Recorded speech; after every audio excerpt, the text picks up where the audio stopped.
নমস্কার বন্ধুরা, আপনারা দেখছেন রিসার্চ বাংলা নিউজ। আমি বিশ্বজিৎ রয়েছি আপনাদের সঙ্গে। আজকের এই আলোচনা কোনো গুজব নয়, কোনো সোশ্যাল মিডিয়া ফিসফাঁসো নয়। আজকের বিষয় সরাসরি দেশের ক্ষমতার কেন্দ্রে প্রধানমন্ত্রী দপ্তর অর্থাৎ পিএমওকে ঘিরে উঠতে থাকা একের পর এক গুরুতর প্রশ্ন এমন যার উত্তর না মিললে কেবল রাজনীতি নয়, দেশের প্রশাসনিক স্বচ্ছতা, গণতন্ত্র এবং জাতীয় নিরাপত্তা নিয়েও বড়সড় উদ্বেগ তৈরি হয়।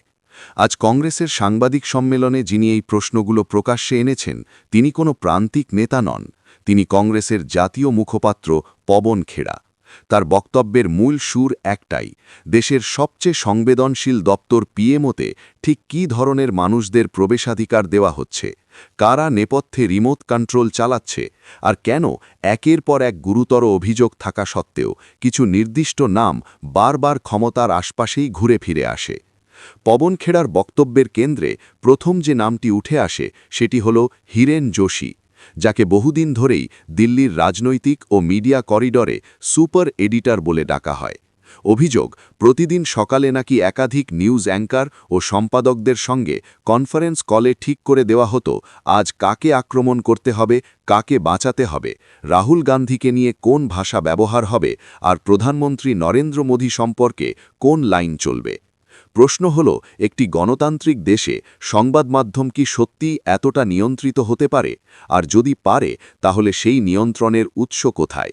এই হীরেন যোশীকে ঘিরে প্রশ্ন উঠতেই শোনা যায় তার কাছ থেকে কিছু গুরুত্বপূর্ণ দায়িত্ব সরিয়ে দেওয়া হয়েছে এবং সেই দায়িত্ব গিয়ে পড়েছে কেন্দ্রীয় মন্ত্রী অশ্বিনী বৈষ্ণবের হাতে।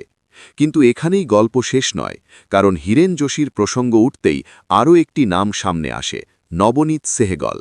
নবনীত সেহগল, যিনি ছিলেন প্রসার ভারতীর চেয়ারম্যান।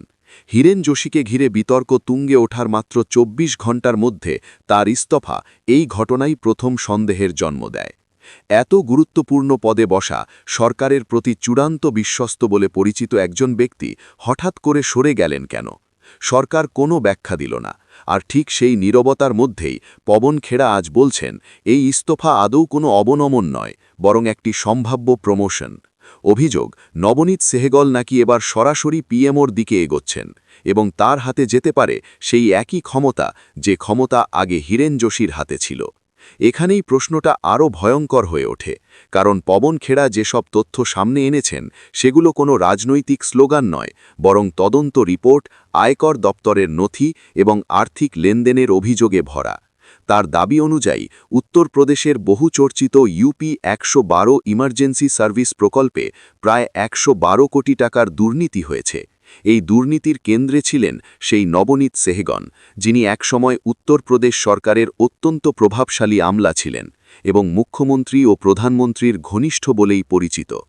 পবন খেড়ার বক্তব্য অনুযায়ী ২০১৯ থেকে ২০২২ সালের মধ্যে বিভিন্ন সরকারি প্রকল্প, ওডিওপি, বিশ্বকর্মা শ্রম সম্মান যোজনা, এইসবের আড়ালে একটি কমিশন ভিত্তিক ক্যাশ সিস্টেম চলত।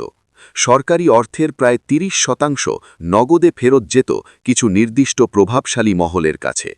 আয়কর দপ্তরের তদন্তে নাকি উঠে এসেছে এই লুটের বড় অংশই পৌঁছত নবনীত সেহগলের কাছে।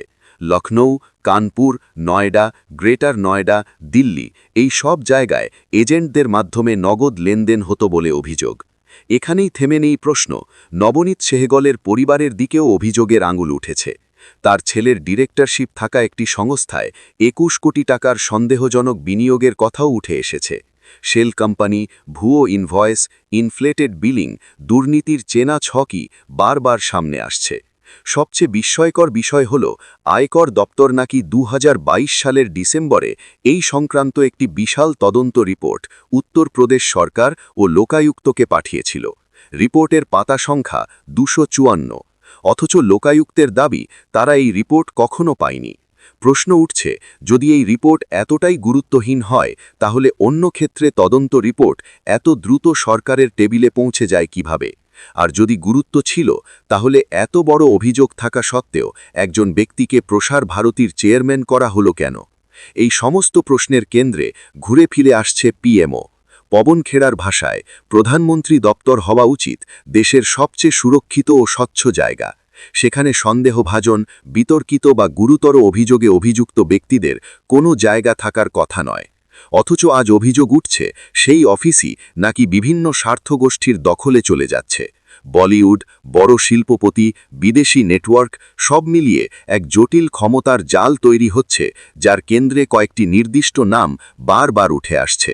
পবন খেরা স্পষ্ট ভাষায় বলেছেন, এই প্রশ্ন তোলা মানে সরকারকে অস্বস্তিতে ফেলা নয়, বরং দেশের স্বার্থ রক্ষা করা।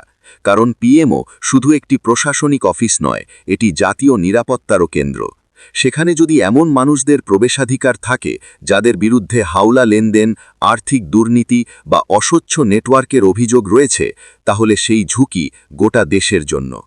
আজ এই প্রশ্নগুলোর কোনো উত্তর সরকার দেয়নি, বরং যারা প্রশ্ন তুলছে তাদের বিরুদ্ধে আইনি নোটিশ, ট্রোলিং, হুমকির অভিযোগ উঠেছে। কিন্তু প্রশ্ন থেকেই যায়, নবনীত সেহগল কি সত্যিই পিএমওর দিকে এগোচ্ছেন? হীরেন যোশী কি সত্যিই ক্ষমতার বাইরে, নাকি অন্য কোনো ভূমিকায় রয়ে গেছেন? আর সবচেয়ে বড় কথা, প্রধানমন্ত্রী নিজে কি এই সব অভিযোগ জানেন? যদি জানেন, তাহলে পদক্ষেপ কোথায়? আর যদি না জানেন, তাহলে পিএমওর ভিতরে আসলে কে সিদ্ধান্ত নিচ্ছে? বন্ধুরা, এই বিষয় শুধু কংগ্রেস বনাম বিজেপির লড়াই নয়, এটি গণতন্ত্র বনাম অস্বচ্ছতার প্রশ্ন। আজ যেসব পরত খুলছে, আগামী দিনে হয়তো আরও অনেক তথ্য সামনে আসবে। তখন দেশ বুঝবে ক্ষমতার সবচেয়ে উঁচু ঘরগুলোতে আসলে কিভাবে সিদ্ধান্ত নেওয়া হয়, আর কারা সেই সিদ্ধান্তের নেপথ্যে থাকে। আমরা এই প্রশ্নগুলো তুলতেই থাকব, কারণ প্রশ্ন তোলাই সাংবাদিকতার ধর্ম, আর জবাব পাওয়াই গণতন্ত্রের অধিকার। বন্ধুরা, এ বিষয়ে আপনারা কি মনে করেন?